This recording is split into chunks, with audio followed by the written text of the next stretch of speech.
Soldier بازار gas leakage تراک ویلے مقدمہ سرکار مدیتہ درج کنک بیتر ماڑی مالک ارشادہ پولیسا دستگیر کتر سولجر بازار گیس لیکیج تراک ویلے مقدمہ سرکار مدیتہ درج کنک بیتر ماڑی مالک ارشادہ پولیسا دستگیر کتر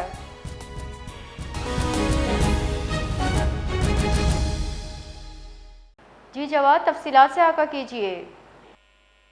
جی بالکل، سولجر بازار میں گیس لیکیج کے دھماکے سے عمارت گرنے کا جو مقدمہ ہے وہ سرکاری مدعیت میں درج کر لیا گیا ہے۔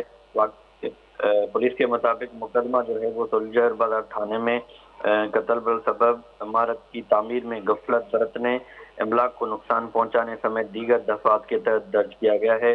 عمارت کے مالک ارشاد کو بھی جو ہے پولیس نے گرفتار کر لیا ہے۔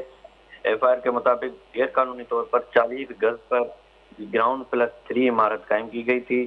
پوری عمارت میں ٹی آر گارڈر اور ٹائلوں کا جو ہے وہ استعمال کیا گیا تھا۔ ایف آئی آر کے متن کے مطابق پہلی منزل پر رہائشی خاتون زیب النساء نے سحری کے وقت چولہا جلایا۔ ناقص گیس لائن سے لیکیج کے باعث جو ہے وہ کمرے میں گیس بھری ہوئی تھی پہلے سے ہی۔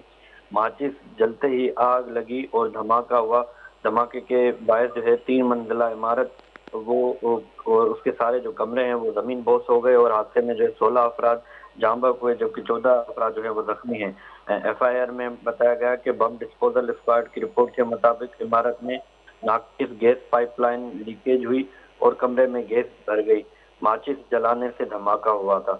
مذکورہ پلاٹ جو ہے وہ محمد ارشاد نے 2007 اور 2008 میں ٹی آر ٹائل گراؤنڈ پر اور جو ہے پھر گراؤنڈ پلس 3 بنایا انہوں نے اور اس پر جا کے یہ ساری عمارت قائم کی گئی۔ عمارت میں جو ہے گیس کنیکشن بھی جو ہے وہ غیر قانونی طور پر پلاسٹ پائپ سے جو ہے ناقص انداز میں لگائے گئے، جس کے باعث جو ہے یہ ناخوشگوار واقعہ جو ہے وہ پیش آیا۔ جی بہت بہت شکریہ جواد۔